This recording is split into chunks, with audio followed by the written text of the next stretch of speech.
Hello everyone, Mike here, and today we're having a look at two of the best smartphones of the moment, Apple's iPhone 5 and Sony's Xperia T. Yes, comparing them is a little bit like comparing apples to oranges, but if you're in the market for a top handset in the next month, you should consider these two as well. So, watch the video, make sure to share it to your friends and subscribe to our channel if you like what we're doing here.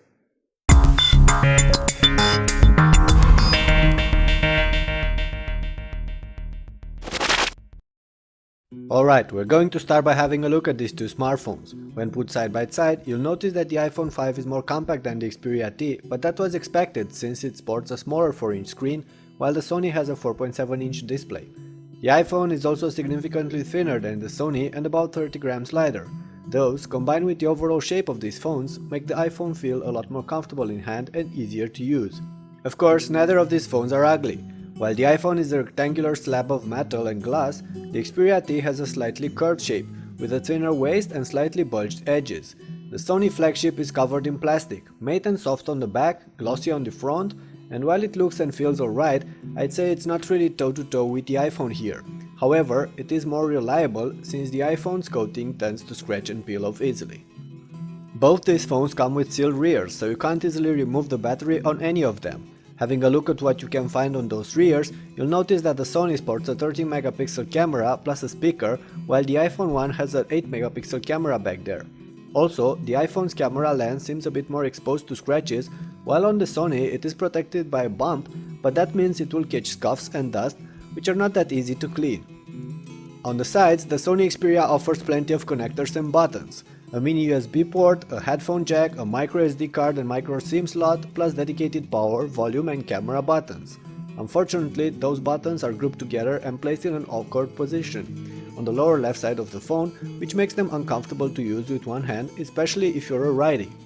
On the iPhone, there's the power button on top, a volume rocker, a customizable switch and nano SIM slots on the sides, plus a proprietary lightning connector on the bottom, next to the speakers and the headset jack. On the front, there's the screen and the home button on the iPhone, plus the HD FaceTime camera and some sensors on top, next to the speaker. The Xperia T lacks any buttons and integrates the Android controls with the screen itself, packs a camera and some sensors as well, and also bundles a useful notification LED. All in all, while the Sony is more compact than some of the other heavyweight Android phones on the market, its weight and overall shape makes it feel a lot larger in hand. The iPhone 5 just fits better and should also be appreciated by women and kids, basically by all of you with slightly smaller hands. It's also thinner and lighter, so I'd say aesthetically it's a notch above the Xperia T. Both these handsets feature awesome screens, bright and capable of showing popping colors. Yes, the viewing angles on the Xperia T are a bit poor, but that's not really a massive issue. Of course, the iPhone 5's display is smaller, with a 4-inch diagonal and 1154 by 640 pixel resolution. On the Xperia, there's a larger 4.7-inch screen with 1280 by 720 pixel resolution, but overall both screens have about the same pixel density, so texts, images and all of your other content should look great on both of them. So it's up to you to pick the screen size you want. I'll leave you with more images of the two screens side by side.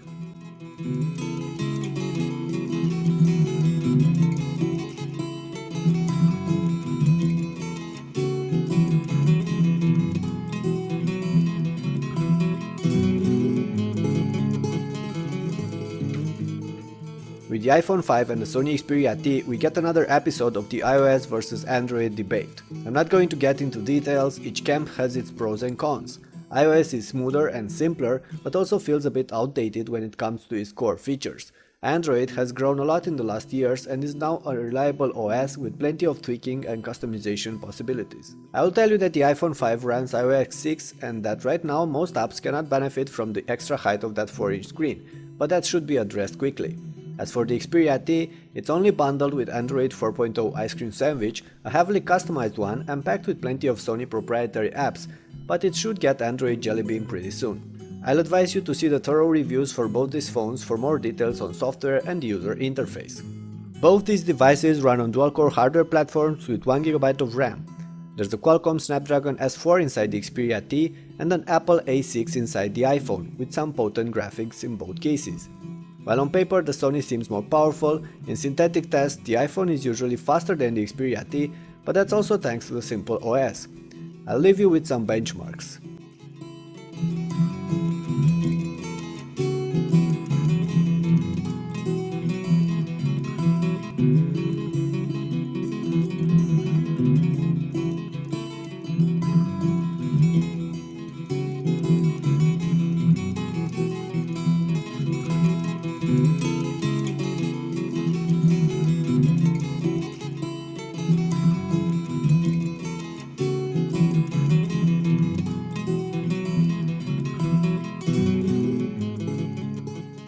Now, the iPhone 5 also feels a bit snappier while performing everyday tasks, like swapping through menus, opening apps, loading a browser, and so on. But once again, that might be due to the OS differences, and comparing the two is not as simple as it might seem.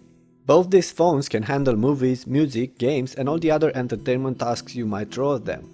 Both Apple and Sony offer their own proprietary stores and ways to get content from their devices, but with the Sony smartphone you also get to use Google's services.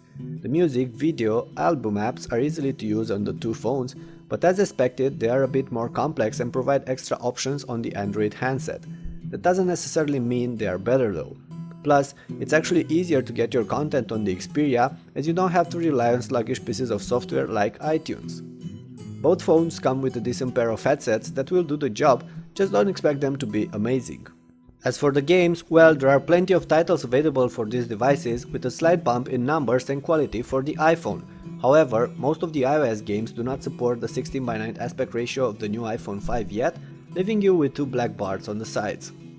On paper, the Sony Xperia T has a better camera than the iPhone 5. In practice, I really can't see a big difference between the 13-megapixel shooter of the Sony and the 8-megapixel one on the Apple device.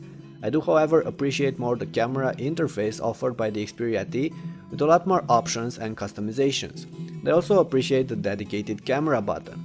When it comes to video and image quality though, well, the pics on the Xperia seem a bit more natural, while the ones on the iPhone a bit more saturated.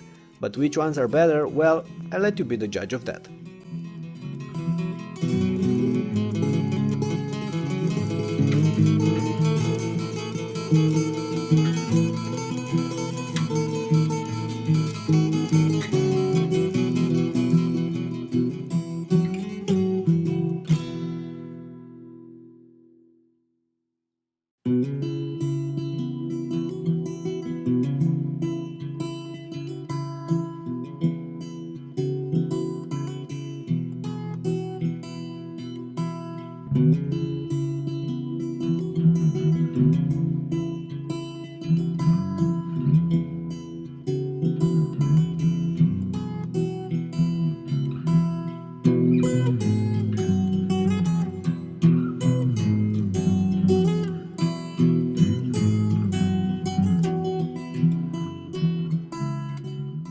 Both these phones feature in-case batteries, rather small for a top smartphone right now.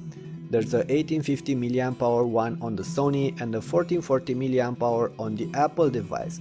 However, while the iPhone 5 can easily go through the day even with heavier use, the Xperia T cannot. And that's a bit sad, especially since the Xperia T is heavier and bulkier than the Apple handset. With standard use though, both phones will make it to the end of the day, with still enough to spare on the iPhone 5 for the next day, but not so much for the Xperia T. Of course, many more things can be said about these two. In the end, they each have their pros and cons, and there's no major gripe with any of them. Yes, the iPhone 5 scratches easily, and yes, the Xperia T won't last that long on a charge, but when looking at the greater picture, both these phones are quite good. And don't forget that the Xperia T is going to be cheaper than the iPhone 5. Regardless, I expect the iPhone 5 to appeal a larger crowd, mainly because it's more compact and thus will fit better in hand, and because it's, well, an iPhone. Also, the Sony Xperia T will have to face tough competition from the other good Android handset of the moment, like the Samsung Galaxy S3 and the HTC One X. So in the end, it's up to you to pick the Sony Xperia T, the iPhone 5, or perhaps something else. I'm just glad that there are plenty of options out there to satisfy us all. With that in mind, it's time to end this clip. Not before thanking you all for watching and kindly asking you to share the clip to your friends, leave a thumbs up and subscribe to our channel if you liked this video. And not before asking you something. If you were to pick between any of these two handsets just for their cameras, which one would it be? I'm looking forward to your answers, so leave those replies below and I'll see you all soon.